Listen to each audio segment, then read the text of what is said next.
Mario Toral se enfrenta a un gran desafío: la creación de un gigantesco mural de 1.200 metros cuadrados de superficie, dedicado a la historia de Chile, que cubrirá la estación más importante del metro de Santiago. Generalmente el pintor representa situaciones que le acontecen, sus angustias, sus alegrías, su sentido del amor, son cosas, digamos, de experiencia personal.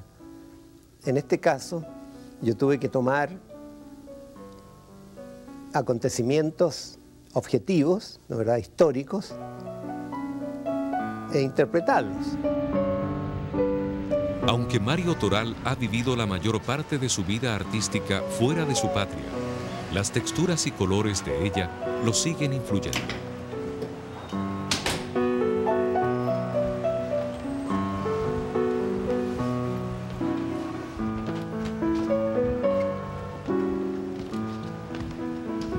Yo creo firmemente en una frase de Picasso que dijo: los que no se influencian por las tradiciones terminan copiando a sus contemporáneos. Creo que donde yo más he extraído para lo que yo hago es del pasado. En los últimos años, Toral ha alternado su existencia entre el bullicioso Nueva York y la tranquilidad precordillerana de Santiago. Hay alguien que dijo que todo artista tiene una niñez triste. La mía no fue, porque en el barrio sucedían tantas cosas entretenidas que yo siempre estaba sorprendido. Mario Toral creció en esta casa del Santiago antiguo en la calle Molina y fue el almacenero de la esquina, don Agustín Calvo, quien curiosamente lo introdujo al arte de la pintura. Fue importante este hombre en mi vida porque alguien que trastocaba los objetos cotidianos en una imagen en 2 dimensiones y que yo no entendía bien. Yo ni siquiera sabía que eso era un cuadro porque tenía 8 años, pero siempre eso quedó grabado en mi memoria.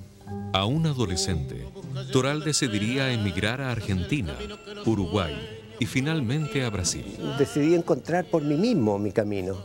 Creo que ese fue una cosa que fue dura porque pasé muchas pellejerías, hambre, dormir en plazas, todo ese tipo de vida de un joven aventurero, tenía 16 años. En Brasil, Toral tuvo su estreno en sociedad con su primera exposición, una serie que denominó Relieves. Esa serie fue influenciada por 2 cosas. Primero, por el recuerdo mío de la geografía de Chile, los volcanes, la lava, esta geografía dura. Y también fue influenciada por la pintura que se hacía en el mundo, ¿verdad? Era la época de Tapies, de estos pintores que trabajaban con la materialidad.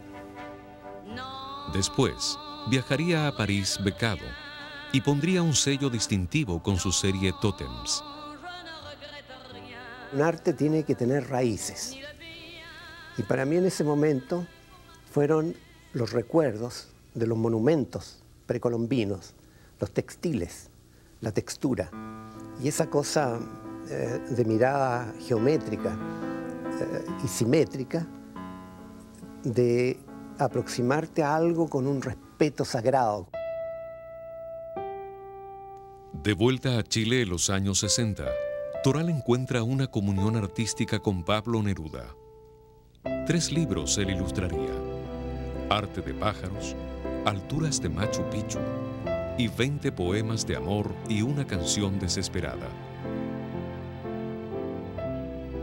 Era un hombre extraordinario, un hombre que, a través de la amistad con él, comer con él, pasear, etc., me trajo la presencia de ese Chile del que yo había estado ausente. Siempre inquieto, Toral continuaría su tour por el mundo. Ahora era Nueva York. Son ciudades donde la soledad es peor que en cualquier lugar.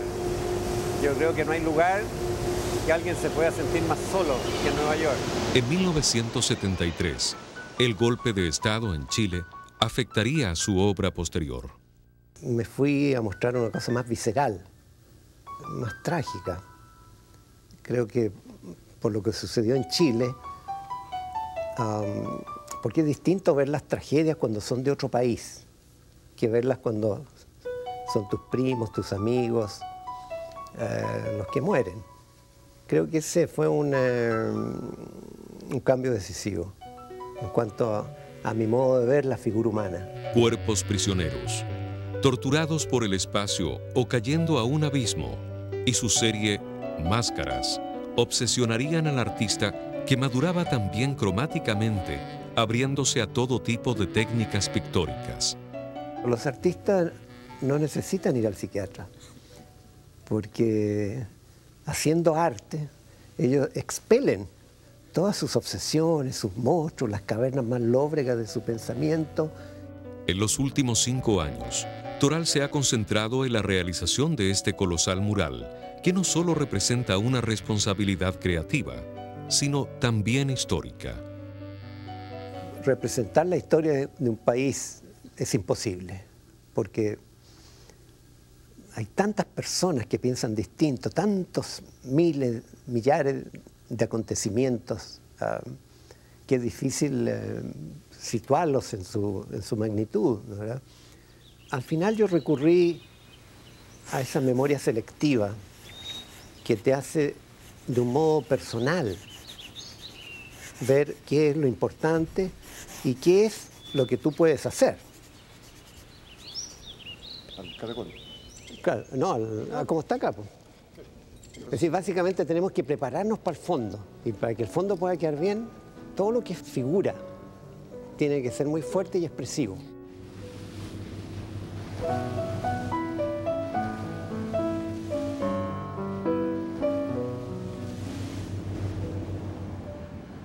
Para Toral, viajar por la violenta geografía de Chile fue un encuentro con su pincel y los miles de trazados guardados en su inconsciente.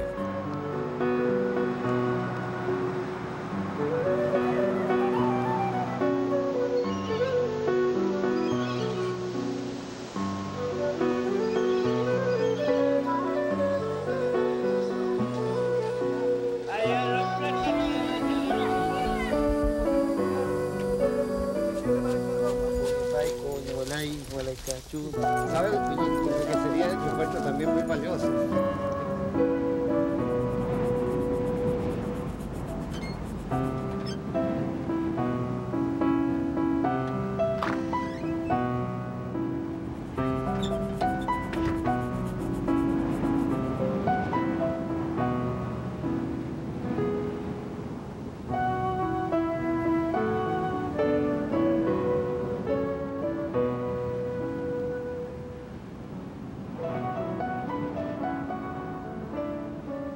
Las raíces de nuestros antiguos habitantes se remontan a miles de años antes de Cristo.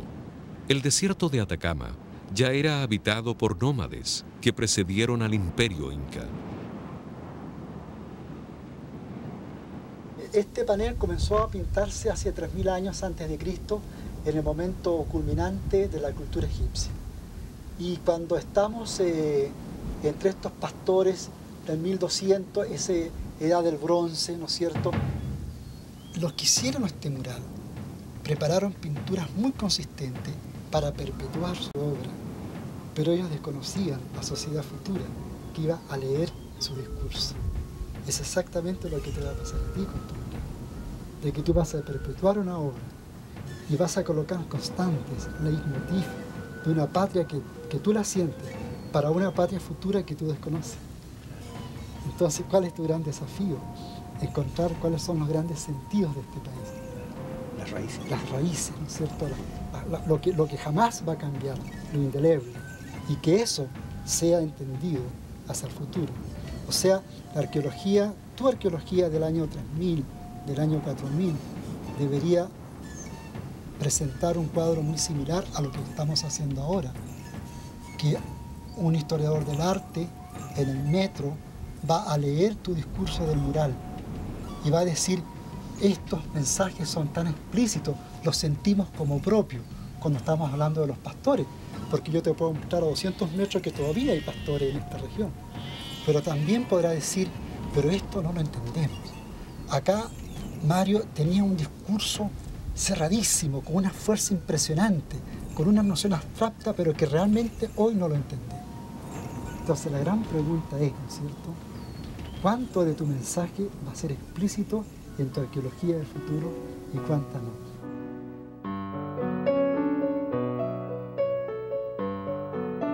Más de 4.000 kilómetros al sur de Chile, otros pueblos poblaban lo que hoy llamamos la Patagonia Austral y Tierra del Fuego. Caminando por ventisqueros y glaciares, Toral se internó en un mundo donde sus habitantes originales ya han desaparecido y quiso rendirles un homenaje póstumo también.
La llegada del hombre temprano a la zona patagónica se debe a grupos cazadores pedestres que bajaron por la vertiente oriental de la cordillera de los Andes y entraron en la Patagonia hace más de 12 o 13.000 años y en algún momento, cercano a los 11.000 años antes del presente, se produce un puente en el estrecho que hoy conocemos como el Estrecho de Magallanes, que permite a algunos cazadores cruzar a Tierra del Fuego, básicamente siguiendo recursos alimenticios. Y en ese momento se separan del resto del grupo, que luego quedan aislados y queda un grupo en la Patagonia continental y el resto del grupo queda para siempre dentro de la isla de Tierra del Fuego. En las primeras épocas, incluso antes de cruzar a Tierra del Fuego, el alimento principal estaba determinado por animales extinguidos, como algunos cánidos que ya no existen y el milodón. Y luego a la caza del guanaco. Eran muy certeros con el arco y la flecha. Además de eso, cazaron bastantes animales usando boleadoras, como ñandú, pero el resto de la alimentación de aves o zorros son más bien secundarios. Son grupos donde no hay jefe, donde la banda cazadora solamente elige en un momento determinado a un jefe por las condiciones que tiene de ser un buen tallador, de ser un buen cazador, de seguir una buena pista del animal. Indudablemente que uno de los personajes que tiene mucha importancia en el grupo es el chamán. Y el chamán sí tiene esa capacidad de relacionar el mundo desconocido, espiritual, misterioso con la vida real. Y donde a este chamán se le da la capacidad de recoger las tradiciones, pero al mismo tiempo de mantener al grupo cohesionado, de poder defenderlo también de sus rivales, de sus enemigos. Los Selknam y Yámanas expresaban sus emociones con extrañas pinturas corporales. El desarrollo más fuerte de las pinturas corporales tiene que ver con la organización social. Básicamente en las ceremonias de iniciación de los jóvenes se usaban distintas pinturas porque cada pintura tenía una relación con un espíritu distinto.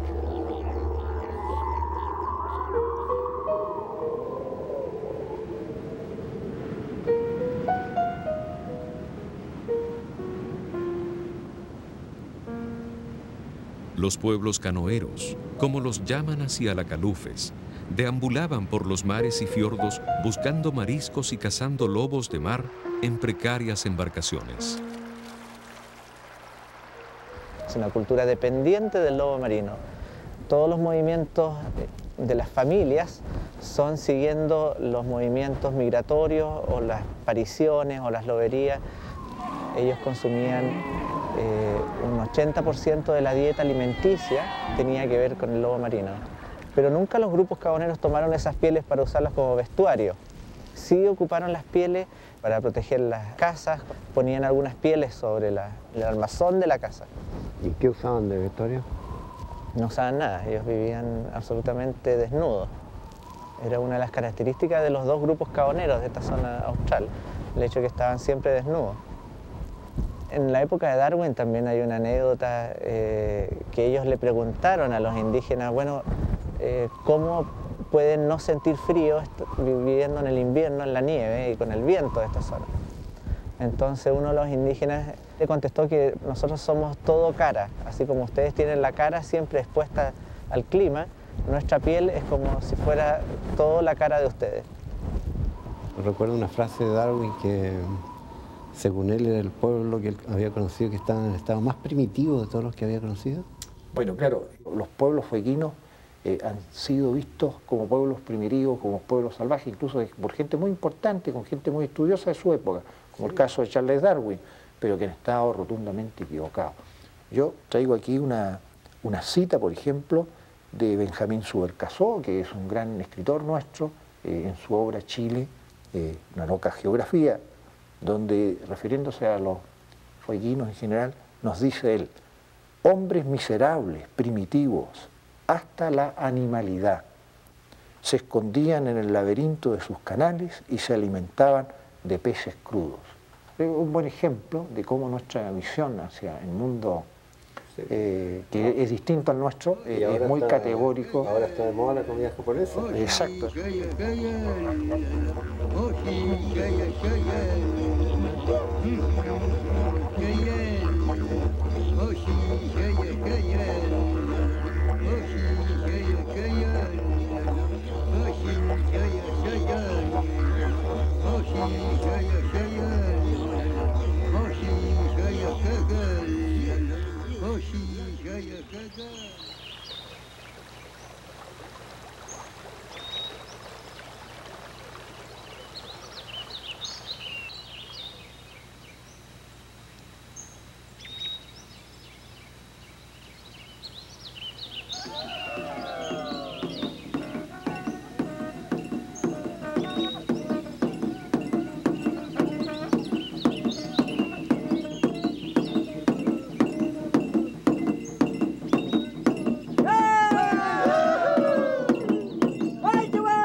La tierra es la comunidad, es parte de nuestra historia.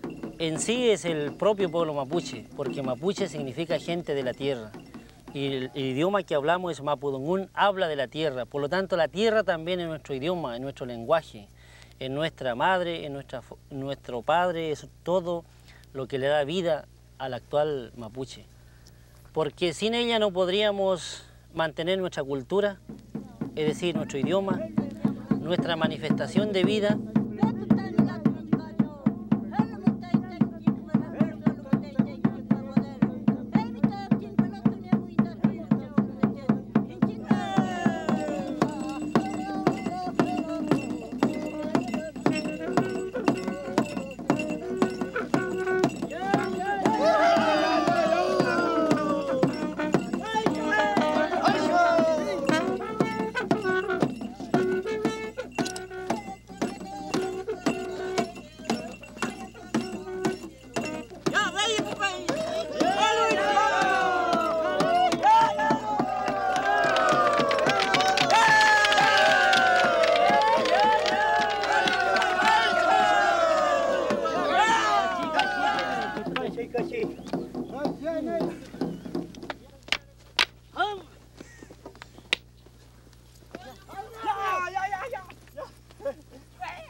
Tradiciones como el palín son parte de la vida de un pueblo legendario, que Toral trató de rescatar en un gigantesco panel que visualiza un mundo mitológico rico en símbolos y formas de vida.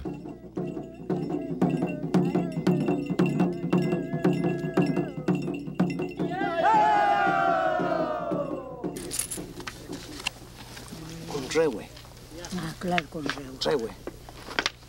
Mira, El rehue. Un guerrero mapuche.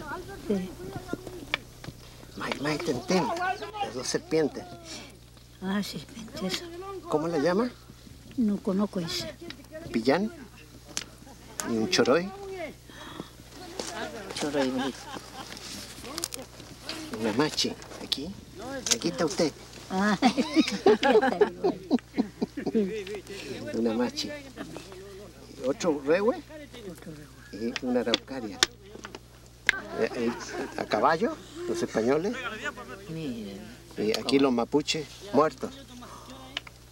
todos muertos son. Claro. ¿Ve? Y todo esto que usted vio está aquí. ¿Usted ha estado en Santiago? ¿No?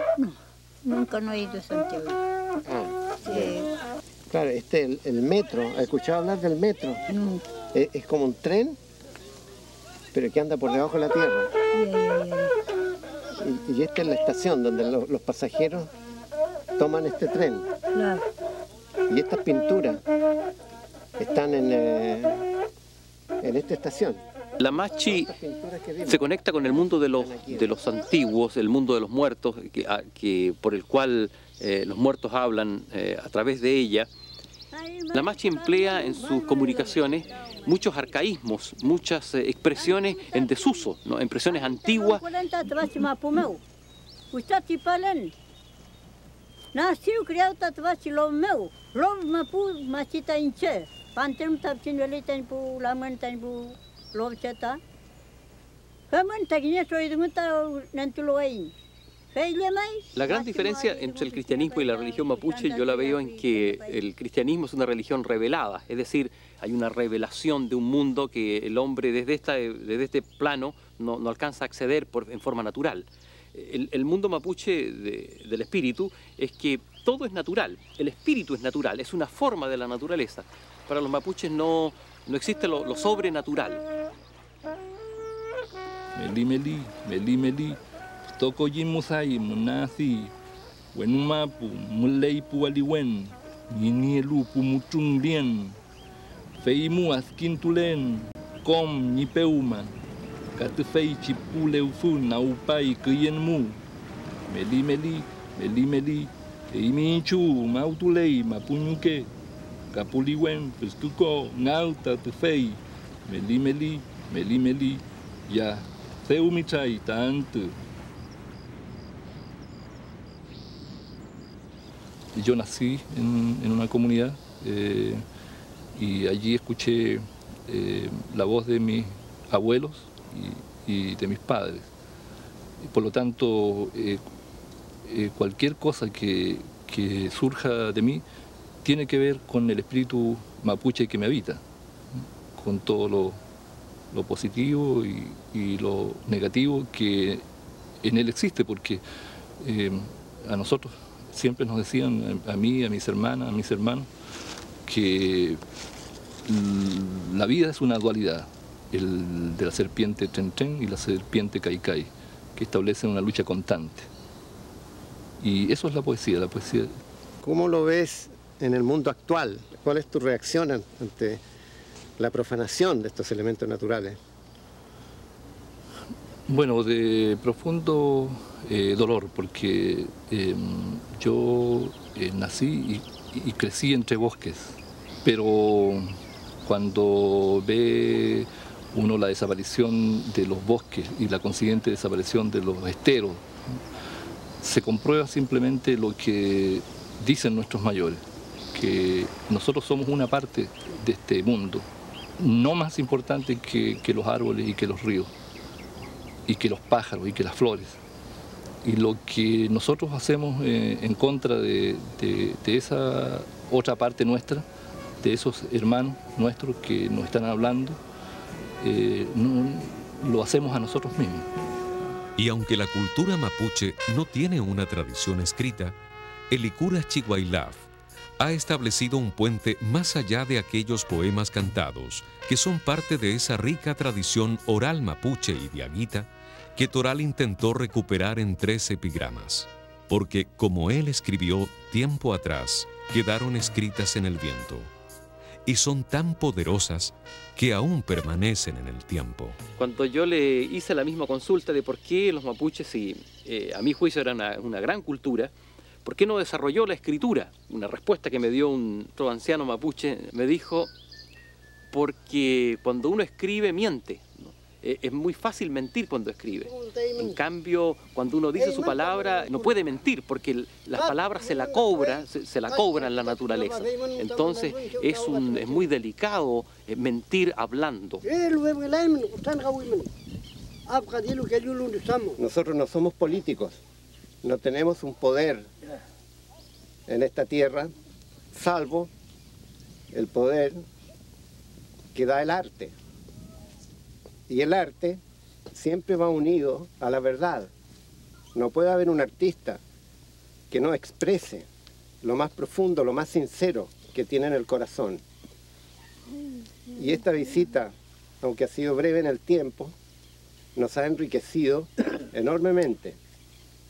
Hemos aprendido mucho de ustedes, hemos aprendido el amor por las cosas naturales. Cuando veníamos para acá, Lemun, el hijo de Aucán, mirando el río, se sonrió, batió palmas y dijo, mi río, mi río. Eso es muy lindo. Sentir que el río es de él, revela una unidad con la naturaleza.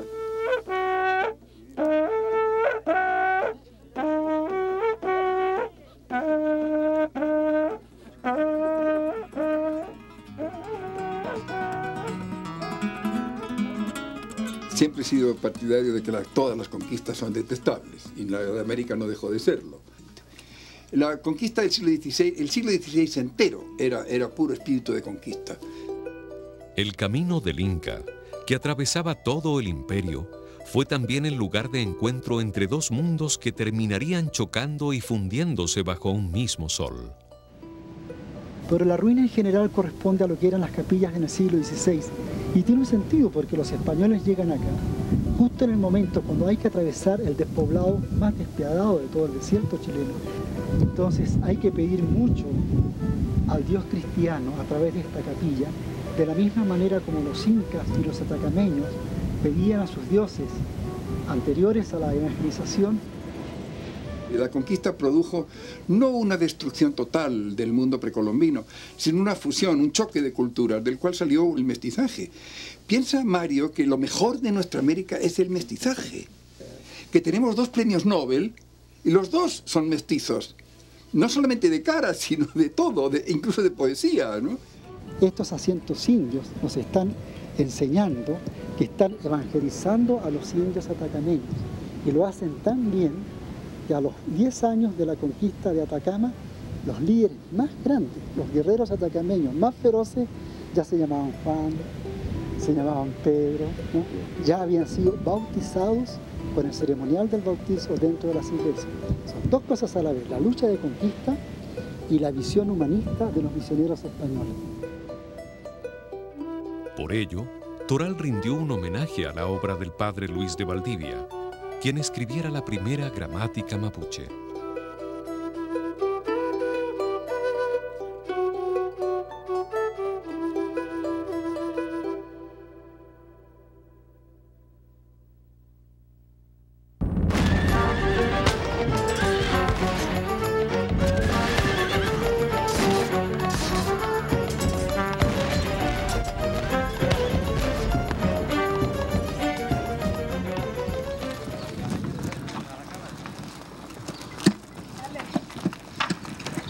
¿Y este es el lugar que se cree que ajusticiaron a Caupolicán? Claro, este es el lugar que se estima, pero aproximadamente sí, aquí fue el sacrificio de Caupolicán. En esto hay mucho de leyenda y mucho de historia. Es decir, Ercilla por lo demás tuvo el poder como gran creador y gran poeta de inventar un poco personajes. En realidad Caupolicán es un poco un invento de Ercilla. Bueno, Ercilla también es muy violento contando, es decir, narrando y criticando y censurando el sacrificio de Caupolicán. Alonso de Ercilla y su poema épico La Araucana inspiraron a Toral. El heroísmo de Caupolicán sacrificado en la pica y el de Galvarino cercenado de sus miembros son huellas de una guerra que a partir del siglo XVI se extendería por más de 3 siglos. Galvarino fue como una suerte de impulsor, de motivador para que los mapuches siguieran luchando. De tal manera que es un simbolismo heroico.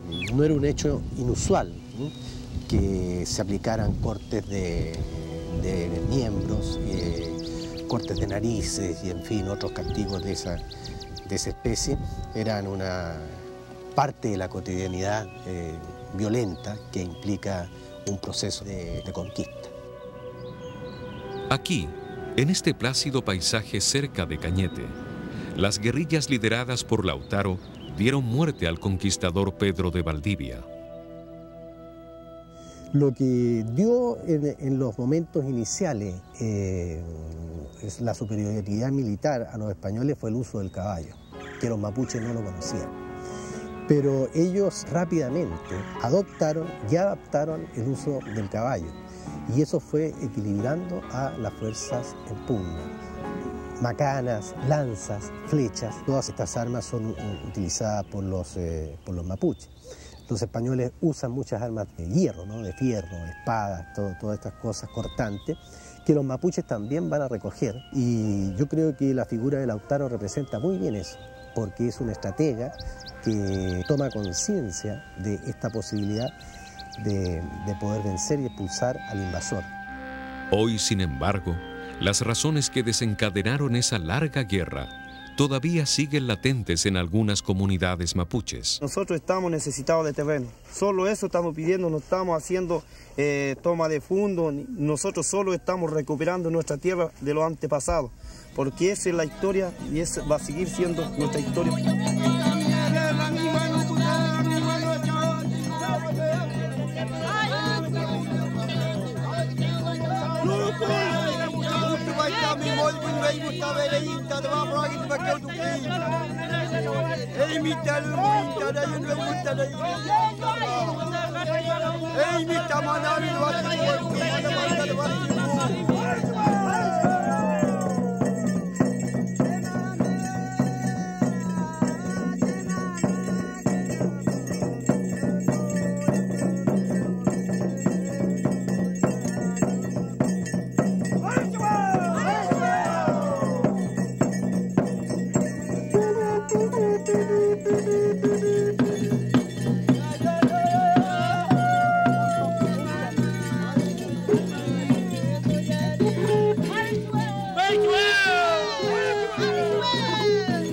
Frente al árbol sagrado del Canelo y en las calles, el pueblo mapuche sigue clamando por sus derechos después de más de 500 años de lucha.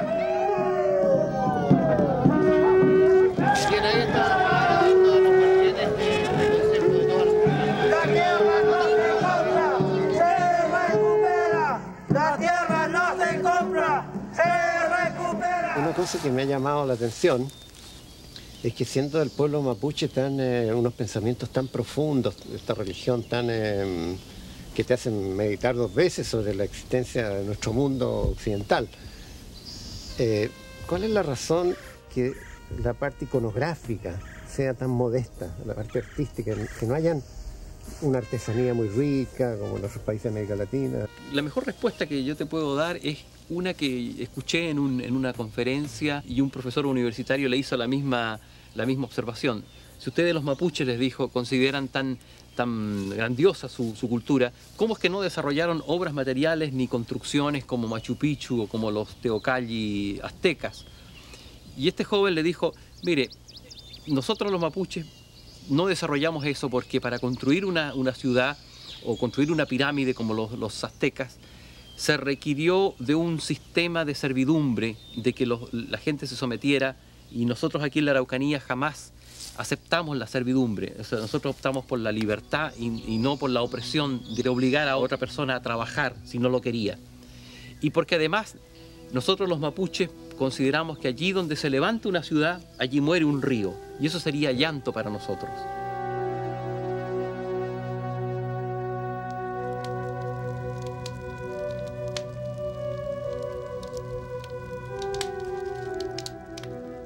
Los hombres patagónicos eran un hombre muy robusto, muy sano, pero dentro de una naturaleza también muy sana, donde no existía prácticamente la contaminación.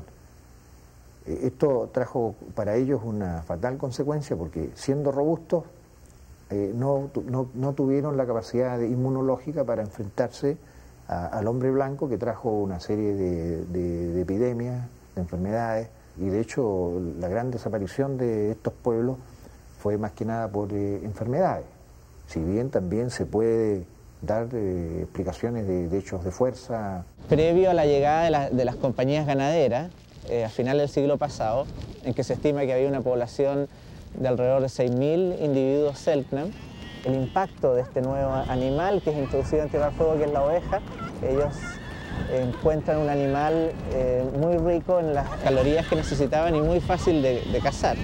Las compañías ganaderas se vieron con una disminución de su población de ovejas, entonces ellos contrataron gente que cuidara las ovejas y que les pedían que mataran a los indígenas que fueran sorprendidos cerca de los rebaños de ovejas. Hubo una época en que se pagó un precio en dólares por las orejas de los indios, y posteriormente se empezó a pagar por las cabezas porque se hacía el mal uso de la oreja y se repetían los cobros. Entonces los dueños de las compañías empezaron a pagar por la cabeza. Eso es efectivo.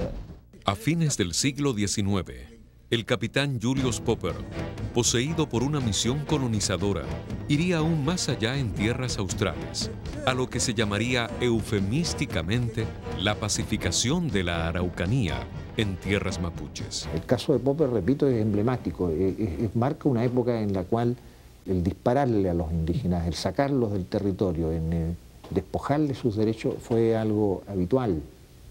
Estaba enraizado dentro de la mentalidad de la época, ¿no? Los salesianos sí hicieron un esfuerzo porque no sean exterminados, entonces ofrecieron refugio a las pocas poblaciones que quedaban. Ellos aún consideraban que ellos no tenían ningún tipo de vida espiritual, entonces había que enseñarles esa vida espiritual, había que acercarlos a la vida moral.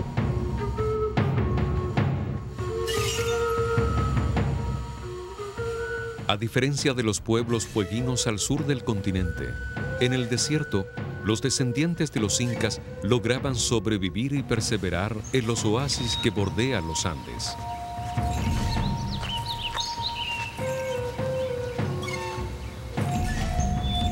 Hoy, en el pequeño villorrio de Caspana, las cruces y tumbas cristianas del cementerio son adornadas con flores de papel, con los mismos colores emblemáticos de la fiesta de la Tirana o del dios del sol en el Cusco. Puedo escribir los versos más tristes esta noche. Escribir, por ejemplo, la noche está estrellada. Yo meso y veo perdido cuerpo que me dieron lleno de sentidos.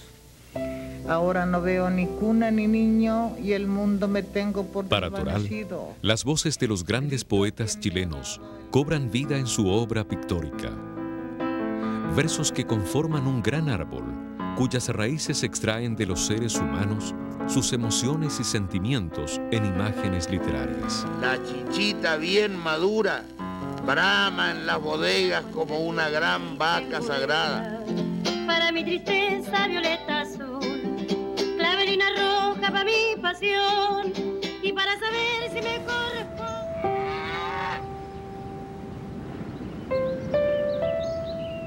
Pablo Neruda, huérfano de madre e hijo de un hosco trabajador ferroviario, se inspiraría en los paisajes sureños más desolados y tristes de su infancia para escribir una poesía llena de humanidad y latinoamericanista, pero abierta al mundo.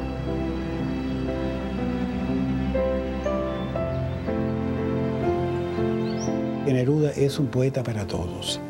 Ahora, es un poeta que simplemente concibió la poesía como el gran receptáculo en donde debía caber el mundo entero.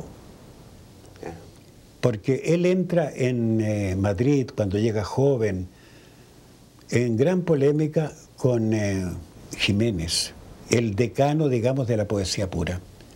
La poesía pura significaba que había temas poéticos. Pero hay palabras. Palabras poéticas, términos poéticos, ideas poéticas. Los ojos de la amada, el claro de luna. Un seno ebúrneo. Un seno ebúrneo, la rosa. Claro. Y Neruda entonces plantea la teoría de una poesía sin pureza. Y allí dice que puede entrar en el mundo de la poesía todo. Pueden entrar los trajes gastados, los sudores del hombre, los amores, los odios, las guerras, las pasiones, las comidas, los objetos insignificantes, absolutamente todo. Y por eso introdujo en el amor, digamos, la más apasionada poesía erótica, pero también la poesía del sentimiento. Él es absolutamente fino cuando dice, me gusta cuando callas porque estás como ausente y me oyes desde lejos y mi voz no te toca. Entonces, este hombre es también el hombre del que en su primer poema de los 20, él habla de cuerpo de mujer, blancas colinas, muslos blancos, te pareces al mundo en tu actitud de entrega, mi cuerpo de labriego salvaje te socava y hace saltar un hijo del fondo de la tierra. Y junto con esto, del gran poeta del amor, es el gran poeta de la naturaleza. Y creo que por esto escogió Isla Negra. Él de alguna manera inventó Isla Negra, que era un lugar casi desierto con una o dos casas. Él le puso el nombre a Isla Negra, porque ustedes, como ven, no es ni isla ni es negra, y sin embargo es Isla Negra conocida en el mundo entero como tal. Fue justamente ese espíritu universal lo que hizo que la obra nerudiana se tradujera a todas las lenguas y lo hiciera acreedor al Premio Nobel de Literatura en 1971. Uno comprende la admiración de Pablo por Walt Whitman en el sentido de encarnar lo que podría decirse un bardo como fue Homero, ¿no? ¿Verdad? En el sentido de que el poeta es una voz que habla, que él es una especie de transmisor del mundo entero, del universo entero, pero Neruda es uno de los pocos poetas que rompe esa línea divisoria de que lo íntimo solo puede ser de la intimidad de algunos, sino que la intimidad sí que puede ser universal. Neruda le dedicó un poema a Toral, que siempre sintió una gran hermandad artística con el poeta. Tanto Volodya Teitelbaum como Toral conocieron al poeta en su intimidad y gozaron intensamente también de sus excesos histriónicos casi infantiles. Le gustaba también alegrar a los niños, le gustaba hacer fiestas y sus cumpleaños, los 12 de julio que se pasaban aquí y que a veces eran noches de lluvia torrencial, eran las fiestas más inolvidables que se hacían en Chile. Era un gran fabricante de alegría y de las pequeñas cosas creadoras, ¿no?, que representaban la amistad, el cariño. Pensar que ese fue un niño huérfano, un niño tristón, un niño tímido que tuvo muy pocas cosas en la vida, en una zona que él llamaba de pésimo desarrollo verbal, donde la gente casi no hablaba, nunca completaba la frase. De allí salió el poeta.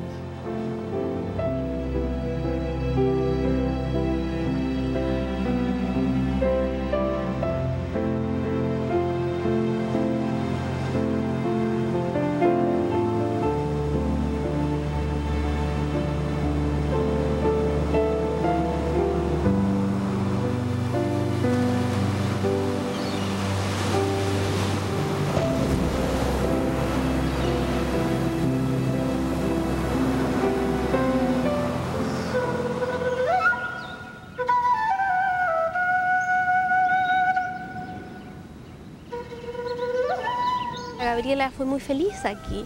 Ella recuerda sus cerros tutelares. Este valle fue inspirador de innumerables poemas, prosa en su obra, y por eso es que, estando en Nueva York y recorriendo todo el mundo, quiso que su cuerpo fuera enterrado aquí, en Monte Grande. La modesta casa en que creció Gabriela en Monte Grande era el centro de este pueblito. Allí funcionaba el correo y la escuela con su aula única. Allí también, Gabriela aprendió a soñar e imaginar esa poesía simple y plena de paz, pero humanamente conmovedora y maternal, que la haría consagrarse paradojalmente con el Premio Nobel el mismo año que terminara la Segunda Guerra Mundial.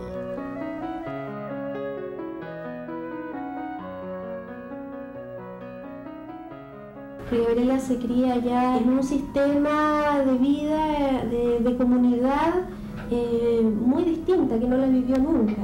Era un pueblo que estaba bastante alejado, con un sistema de acceso imposible por la ribera del río, solamente se accedía a caballo. Gabriela recuerda que se juntaban semanalmente en tertulias en la casa de una familia, se contaban historias, se representaban obras, se contaban las últimas noticias que llegaban de La Serena, y se manejaba todo a través del sistema del trueque.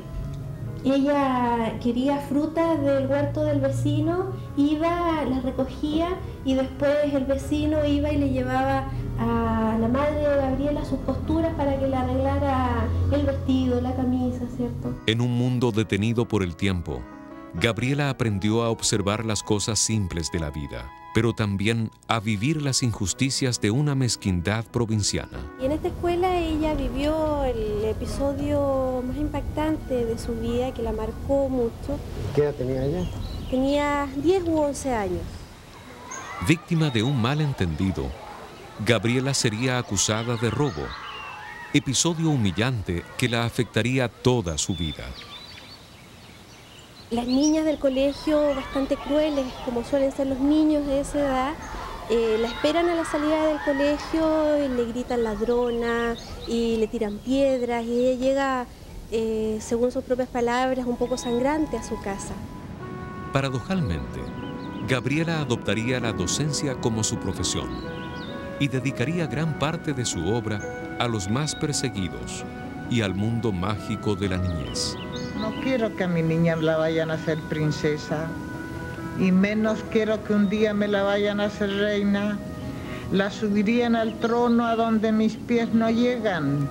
Cuando viniese la noche yo no podría mecerla. Yo no quiero que a mi niña me la vayan a hacer reina.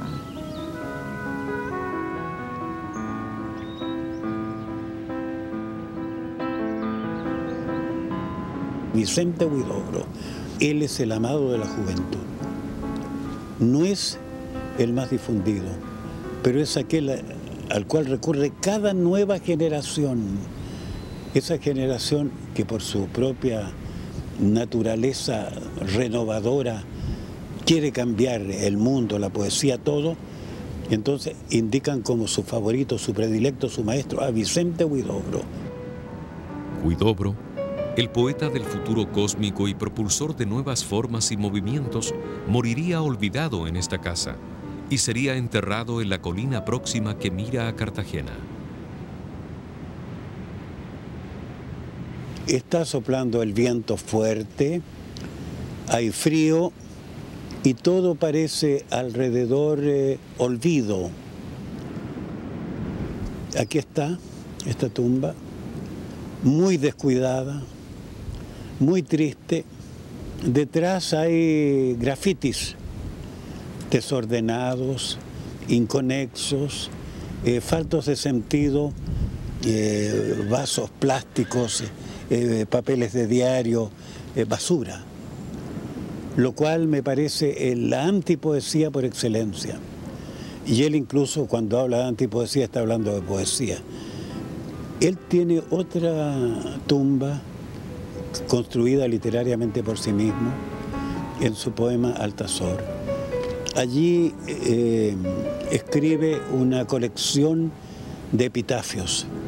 Y el último epitafio dice: aquí yace Vicente, antipoeta y mago. ¿A qué crees tú que se debe que haya tanta despreocupación por su recuerdo? Vicente Huidobro, según su madre, nació no solo para ser presidente, sino rey de Chile. Y el hijo tomó en serio esa profecía materna. Siempre se sintió que era una persona que estaba destinada a un papel central en el mundo, desde luego en la poesía.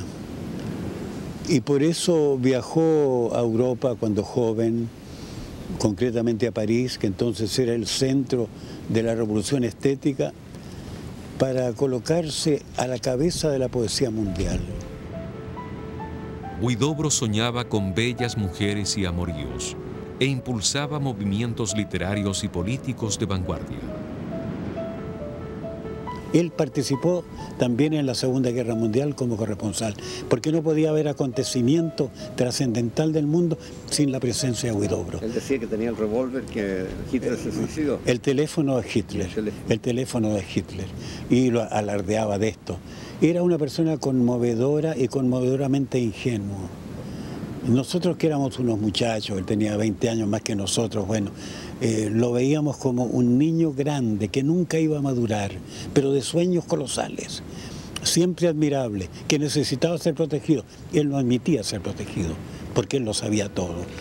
Es decir, un hombre descomunal, y él se creía un pequeño Dios. Otros dicen que se creía Dios mismo.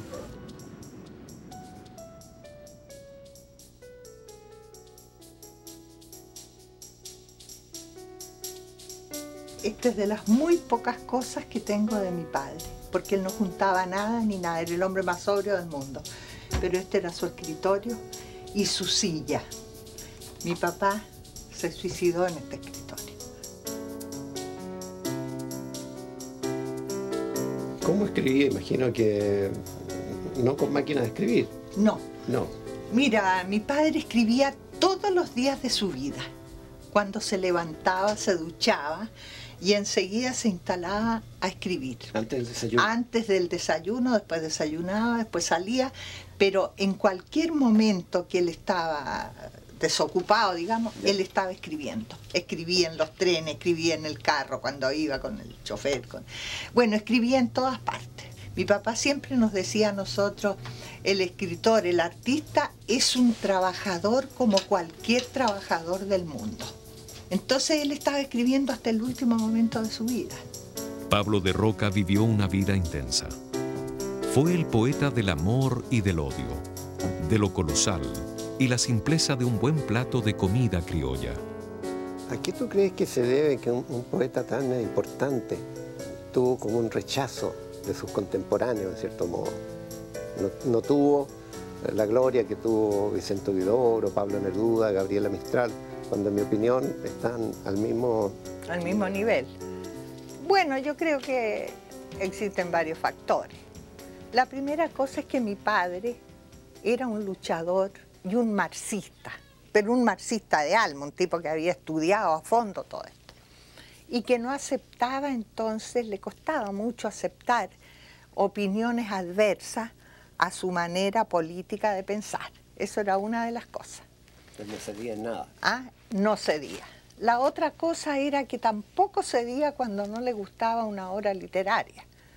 Allá llegaban a casa, por ejemplo, muchos jóvenes, mucha gente de cualquier edad, llevando sus cosas para leer, como hacen seguramente con todos los escritores.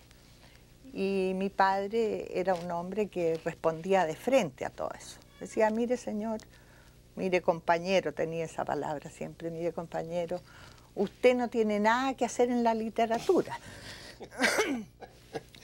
Y seguramente que usted tiene, claro, usted debe tener muchos otros valores que los puede dedicar a fructificar, pues, pero en la literatura en realidad no. Ese entonces era un enemigo que salía gritando por las calles que mi padre era un monstruo. Al mismo tiempo que su vida y su obra es muy dramática, hay muchos testimonios de su sentido del humor. De mi papá, sí. Contaste este episodio del perro que está... lo del perro, sí. Hay tantas anécdotas, ¿no? Pero una muy graciosa es en un momento en que mi padre había estado enfermo y bueno, necesitaba descansar bien. Había un perro de un vecino de él que ladraba toda la noche. Mi papá adoraba los animales, entre paréntesis, él tenía 2 perros y gatos y de todo. Entonces fue donde el vecino y le dijo, señor, mire, soy tal persona, usted sabe, y no estoy bien de salud, necesito descansar, y su perro ladra. El tipo le dijo, bueno, ¿y qué quiere? Pues si es perro, tiene que ladrar. Sí, comprendo, le dijo que es perro, pero quisiera pedirle de alguna manera tratar de evitar esto. Yo no puedo hacer nada, le dijo, que el perro ladra. Bueno, el tipo se mostró así medio estúpido. Entonces mi padre le dijo, ¿podría permitirme hablar con el perro? A lo que el hombre lo miró espantado, dijo, aquí estoy ante un loco. Entonces le abrió la puerta y mi padre entró hasta el fondo donde estaba el perro amarrado. Estuvo un segundo ahí, un minuto, y enseguida salió y el hombre le dijo, señor de Roca, ¿y habló con el perro? Por supuesto. ¿Y qué le dijo el perro? Bueno, me dijo, qué lástima que mi patrón sea un imbécil, un perfecto imbécil.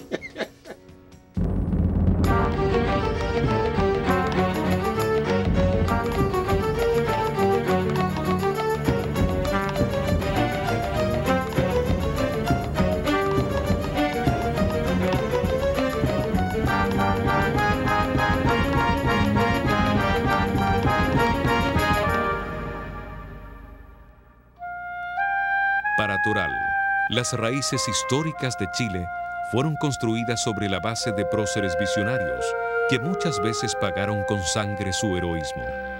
Los grandes héroes de la independencia o murieron o fueron proscritos o fueron traicionados, como es el caso de San Martín y de Bolívar, ¿no? Y de O'Higgins también, ¿no? Pero el hecho es que en el resto de América los segundones de los caudillos de la independencia crearon un verdadero estado militarista en toda América, menos en Chile. Y el único que logró superar ese estado fue Portales. La gran genialidad de Portales fue en el momento en que yo me refería antes del militarismo, con todo lo que tenía de anárquico en ese momento en el resto de América, fue que el establecimiento de que la ley es lo primero y que la ley vale más que la fuerza. Y que creó, y eso derivó en la Constitución del año 33. Diego Portales sería traicionado y ejecutado por una banda de militares renegados. El ministro recibiría más de 40 bayonetazos de parte de sus asesinos. Portales fue un hombre que murió prácticamente en la miseria. Muchas veces pasó hambre. No cobró jamás un sueldo mientras fue ministro, mientras fue gobernador, ningún sueldo. Y cuando se le fue obligado a cobrar, los donó a la Guardia Civil que él formó en Valparaíso. Pasó penurias horribles. El sacrificio de Portales no fue en vano, ya que Chile derrotaría a la Confederación Perú-Boliviana y reforzaría un camino institucional que duraría casi 60 años y que solo se quebraría con la Guerra Civil de 1891 y el suicidio del presidente Balmaceda. Balmaceda fue víctima de la oligarquía chilena. Para mí, la oligarquía chilena en ese momento era realmente el Parlamento, es decir, el Parlamento estaba manejado por la oligarquía, que se vendió una buena parte de ella al coronel North, que nunca fue coronel, que se inventó ese título, que fuera un pirata inglés, en fin, que se apoderó del salitre, comprando a huevo los títulos peruanos, sabiendo de que Chile, país tan honesto, iba a reconocer la deuda peruana, ¿no? Y ahí se apoderó del salitre, y el salitre que debía haber sido chileno, que es lo que quería Balmaceda, fue inglés. Si Balmaceda hubiera logrado hacer lo que él quería, que era capitalizar el salitre en beneficio de Chile, Chile no estaría desde entonces en el tercer mundo, estaría en el primero, porque sería un país rico, porque el salitre habría sido chileno y no inglés.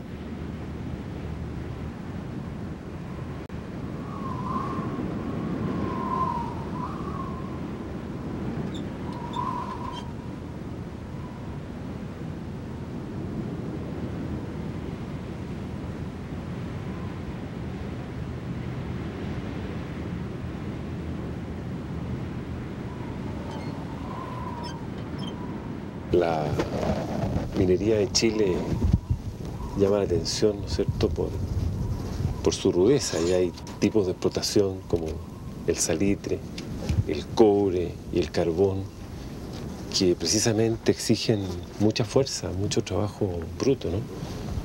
Los trabajadores, por ejemplo, en las oficinas salitreras, tenían que trabajar en pleno desierto, tenían que sacar a picota, ¿no es cierto?, el caliche, subirlo a carreta, que lo trasladaban en trenes a la oficina. Ahí lo chancaban, lo purificaban, ¿no es cierto?, lo tenían que embalar, ¿no es cierto?, en saco y posteriormente trasladar a los puertos. Pero todo eso sobre la base de un esfuerzo físico enorme, ¿no es cierto?, en condiciones completamente adversas. Es simplemente mirar este panorama e imaginarse lo que podría haber sido en aquella época, ¿no? Trabajar con esta temperatura, ¿no es cierto?, y en las noches, ¿no es cierto?, con un frío que calaba los huesos, ¿no? También este sistema de fichas que, como les pagaban con fichas, claro, no tenían la independencia de ir a comprar cosas a otro lugar, estaban como anclados con la oficina. En 1907, y después de una cadena de huelgas que aquejaban al país, más de 10.000 mineros y sus familias bajaron a Iquique, donde vivían los dueños de las minas, demandando mejoras laborales. Los mineros que se habían apostado en la Escuela Santa María se negaron a rendirse. Entonces, una vez que ellos deciden no salir, a las 3:30 de la tarde, el comandante Silva Renard da la orden de disparar y empieza la matanza, que dura más o menos unos 20 minutos. Así que fue un hecho muy cruel, ¿no?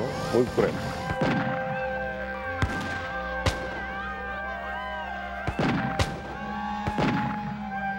De esta zona surgió esto que te digo yo, que es la conciencia obrera, la protesta. Te digo más, los movimientos ideológicos tuvieron gran asidero, los nuevos movimientos ideológicos, el anarquismo, el socialismo,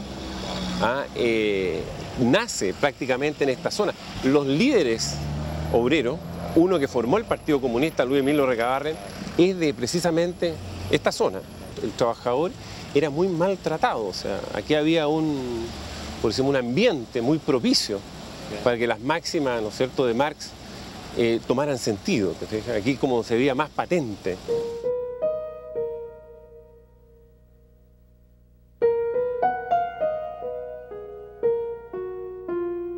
Fue en Lota donde el activismo obrero logró su máxima expresión. Aquí, confinados en pequeñas casas, vivían miles de mineros y sus familias desde que se abrieron los primeros piques y chiflones a mediados del siglo XIX.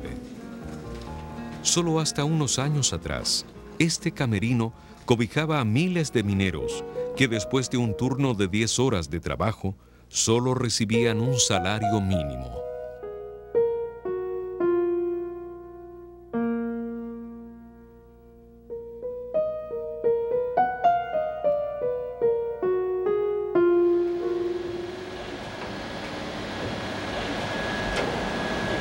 ¿Y ahora a qué profundidad vamos? Nosotros vamos a bajar a 500 metros.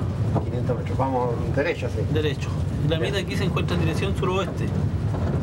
Esta mina alcanzó a un avance máximo de 12 kilómetros. 12 kilómetros en línea recta, dirección suroeste, ¿cierto?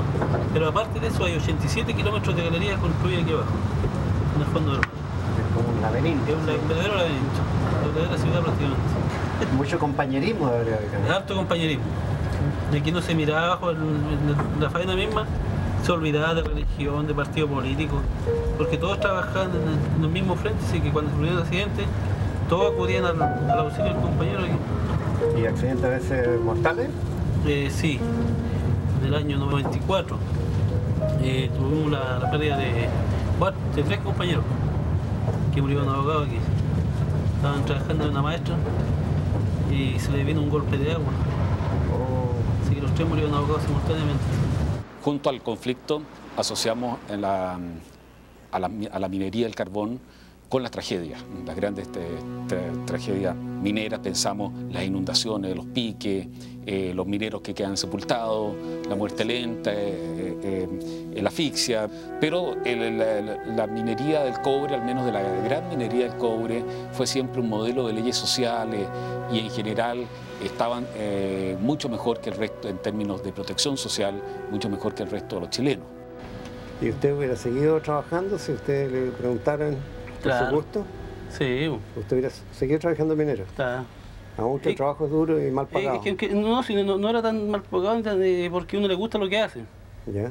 Y uno cuando se enamora del trabajo, ¿cierto? No le importa lo duro, lo sacrificado que sea. Que aquí llegaba gente a trabajar de otro lado del país, del norte, del sur, de todos los lados. Entonces siempre venía el hombre solo a trabajar aquí y decía, necesito una pieza. No, le decían, no, pieza no, tengo pura cama, no. Una cama. Ya, pero lo mismo, decían, no, pues si no es lo mismo, le decían. Si lo que tengo una cama, no. Y todo va a depender del turno que usted ande. Porque aquí tengo la cama disponible en el tercer turno, le decía. Porque los otros dos ya la tenían copada, entre el primer y segundo turno estaba copada ya la cama ya. Entonces por eso la cama estaba caliente. Con las mismas sábanas, por supuesto. Ay, no sé yo por qué. Pero por eso les llamaba así el sistema de las camas calientes. Porque la cama nunca se enfriaba. Trabajando todo el día. Todo el día la pobre cama.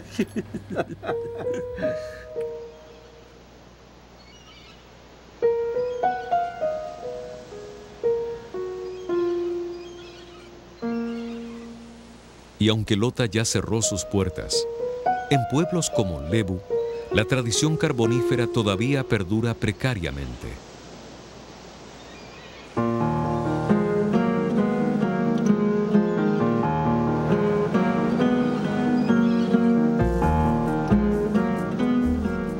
Frente a un impetuoso mar y a 500 metros bajo las entrañas de la tierra, las faenas del carbón siguen su curso. Y Toral quiso vivir la experiencia.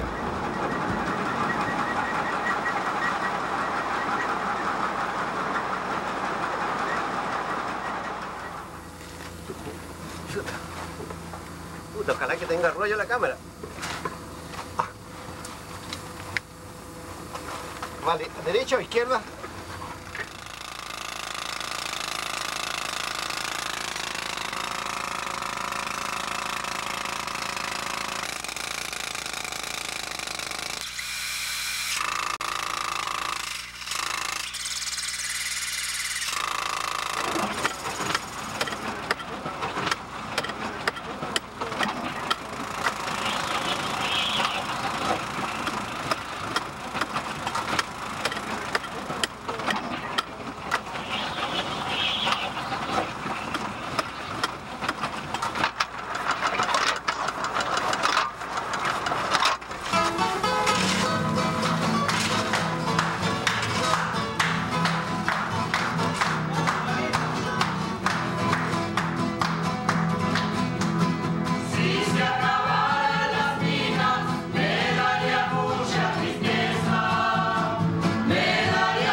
No es extraño que agudos conflictos en Chile hayan estado relacionados con zonas del carbón, no solamente en Lota, pero Lota es lo más simbólico.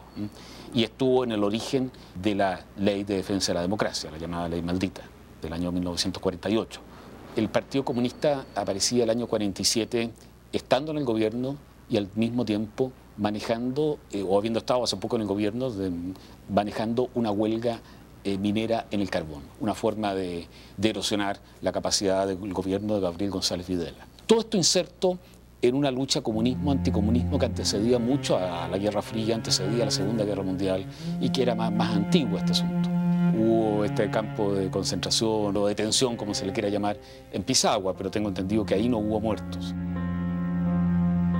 En los años 30, Santiago era una gran urbe. Pero Chile vivía una cadena de conflictos que remecía los cimientos de la sociedad. Toral elegiría otro hecho simbólico, para representar en este caso el sacrificio de nuestra juventud, donde fueron asesinados 61 jóvenes miembros de un confuso movimiento nacional socialista.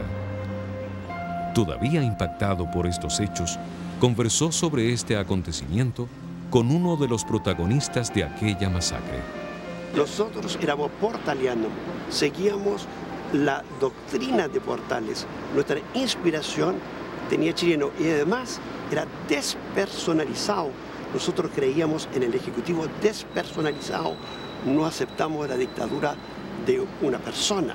Nuestro grupo universitario, al cual yo pertenecí, que creó el alzamiento, que organizó el alzamiento, y ese alzamiento tenía como un objeto forzar el ejército a ser garante de las elecciones presidenciales que iban a ocurrir el 25 de octubre del año 38. Y que se tenían sospechas que iban a ser manipuladas.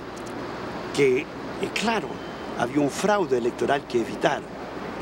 Y entonces, desgraciadamente, fallaron los contactos con los militares. Al último momento se produjo la hecatombe. Este grupo estudiantil se había parapetado en la Universidad de Chile. Eso sellaría su destino. El ejército dispara 2 cañonazos contra la universidad y los muchachos se rinden entonces. Se ve toda esa muchachada universitaria después, flanqueada por carabineros, pasar por las calles de Santiago, rumbo el mismo Seguro Obrero que está ocupado. ¿Y qué ocurre? Que media hora después, pasando por encima del honor de los hombres de alma, se principia a masacrarlo. En la escala del Seguro Obrero, entre el 5º y 6º piso. Entonces aquí lo remataron, lo ponían y lo mataban.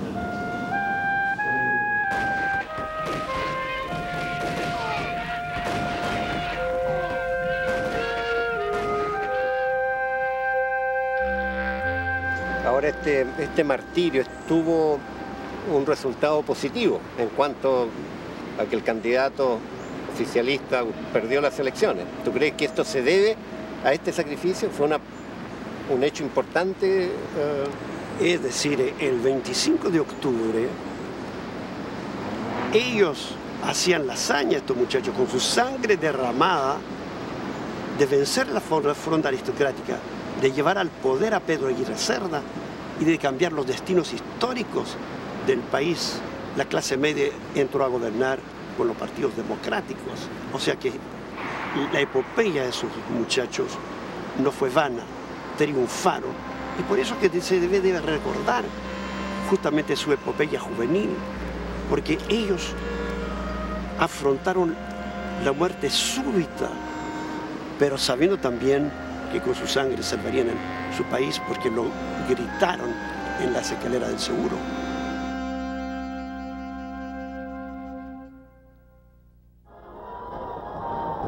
«35 años más tarde, un gobierno continuador de los principios del Frente Popular del 38 trataba de instaurar un gobierno marxista después de lograr por primera vez en el mundo llegar al poder por la vía electoral. El caos económico e institucional desencadenaría un enfrentamiento fratricida. El 11 de septiembre de 1973, las Fuerzas Armadas derrocaron al gobierno de Allende y de la Unidad Popular, y Toral representaría al Palacio de la Moneda bombardeado, como un símbolo del quiebre y división que experimentó el país. La Unidad Popular lanzó hacia adelante un proceso revolucionario en el cual sus enemigos tenían poco puesto, poco lugar en ese futuro. Y de alguna manera se los dijo.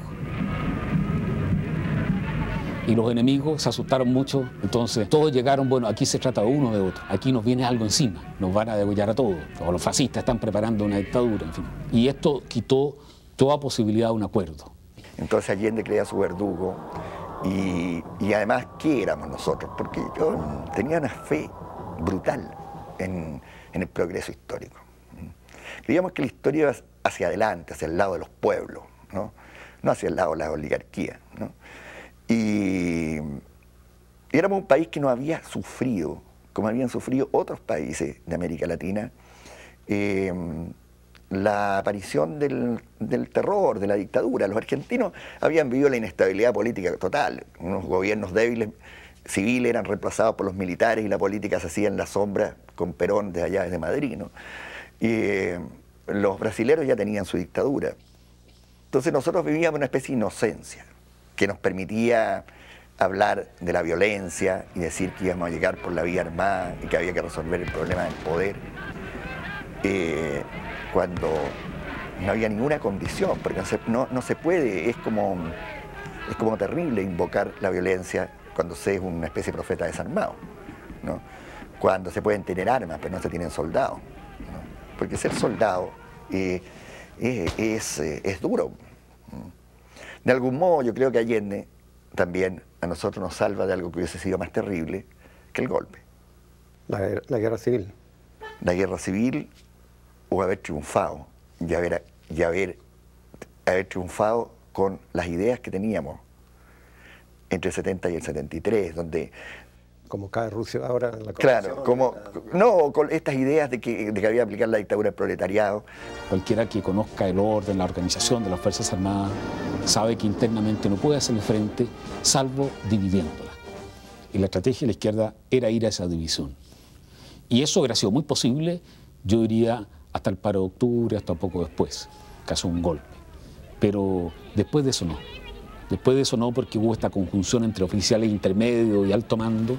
Entonces hay un escenario trágico, podemos decir así, ¿eh? A lo mejor esto hay que considerarlo como una tragedia, es decir, no como un drama, porque en el drama la contingencia juega, mientras que la tragedia está escrito desde el principio al fin, ¿no? Predeterminado, ¿no? Claro, predeterminado. A lo mejor nos encontramos con eso, con una especie de historia predeterminada, donde estos aviones estaban preparados desde el principio.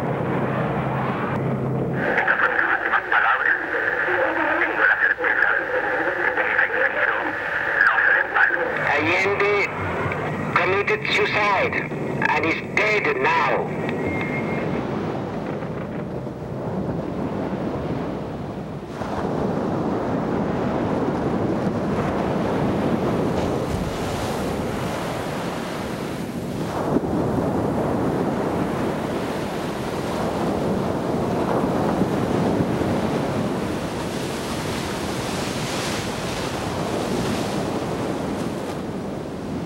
En un comienzo todo era mar.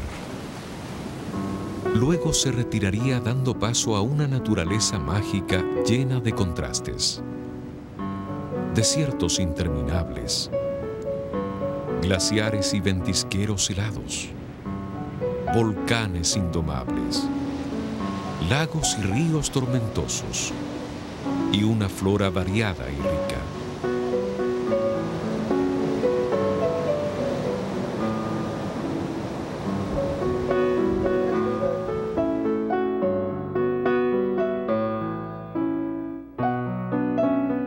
El mascarón de proa rompe las olas azules.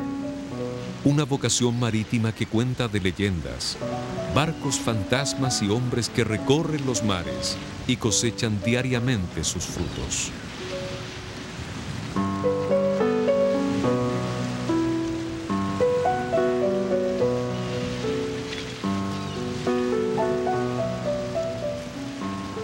En la paz y en la guerra, el mar ha sido cuna de heroísmo.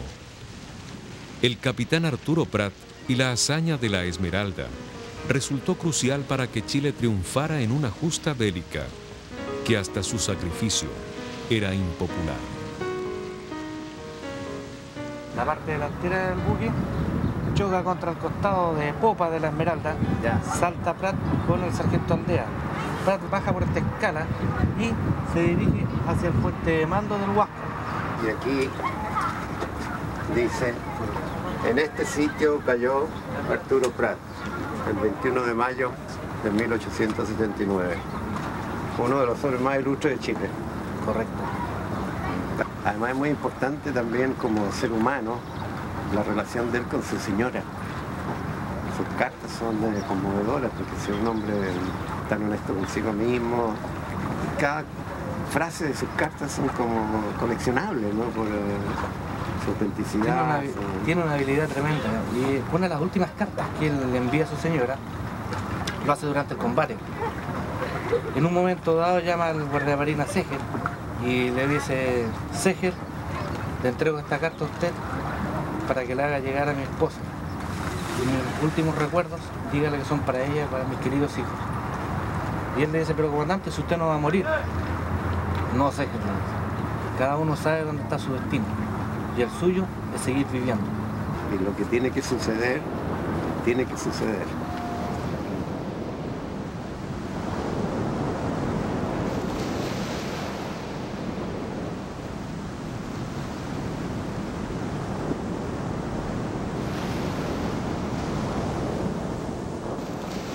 Esta tradición marina nos ha aventurado a tierras exóticas y lejanas al Chile continental.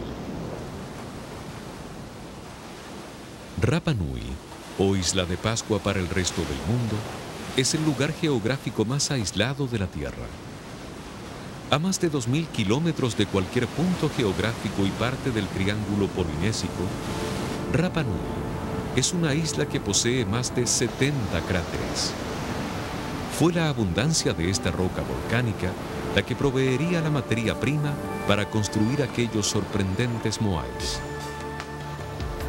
El moai lo que representa es una parte de la carga polinésica que traen los primeros colonos o los del primer milenio, digamos, cristiano. El moai tiene que ver con rememorar y recrear de alguna otra manera a los ancestros, a los antepasados. Lo que se cree es que el tallado, todo el proceso de construcción de los moai, todo el esfuerzo y energía que implicó, está directamente asociado con traer a los ancestros. Todo este esfuerzo crearía escasez y una lucha intensa entre los clanes por el poder de los alimentos y el dominio territorial. Y estas cuevas, hay como leyendas que cuando las tribus peleaban entre ellas se refugiaban. Bueno, esta cueva es una cueva que antiguamente los antepasados le decían Anaquío. Una cueva que, bueno, escucharon que mi apodo es Quío, fugitivo. Ahí se escondían, aquí se escondían y esperaban cuando terminaba guerrilla dentro de tribu, gente.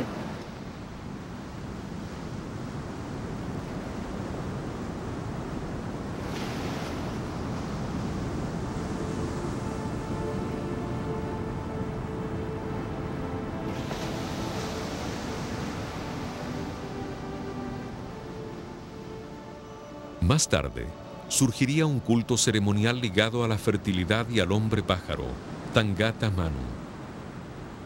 La ceremonia consistía en una competencia entre los representantes de los jefes de cada clan para obtener el primer huevo del manutara que anidaba en el islote Motunui.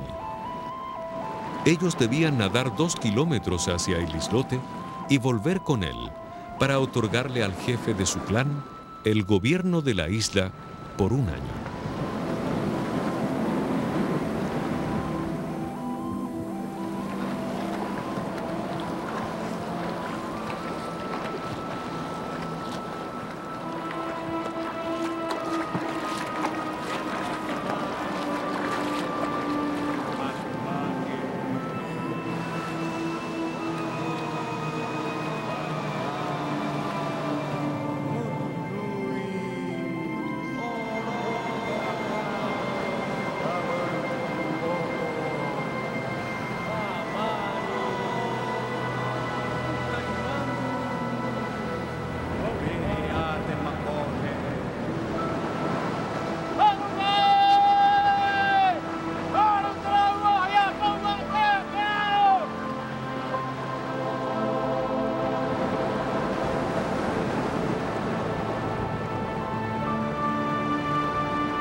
Kite manate arigiera kukoi Patautavita moai kare mak piwa kerere Ui kite manate arigiera kukoi Patagtavita moai kai mak piwa querere. No no kimi kimi te aranot moai. Veterano morando no vai tua te arot moai.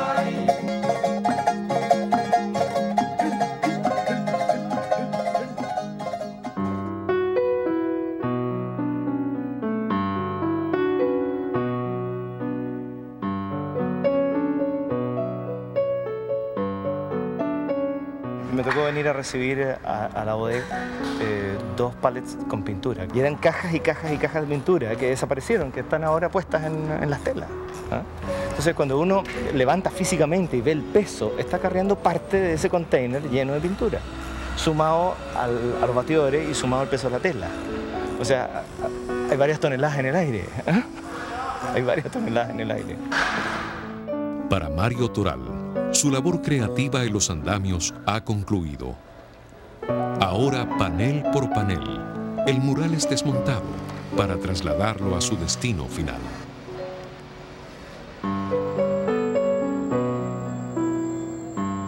Por los túneles del tren subterráneo, el mural viaja hasta su última morada, la estación del metro de la Universidad de Chile, en pleno centro de Santiago.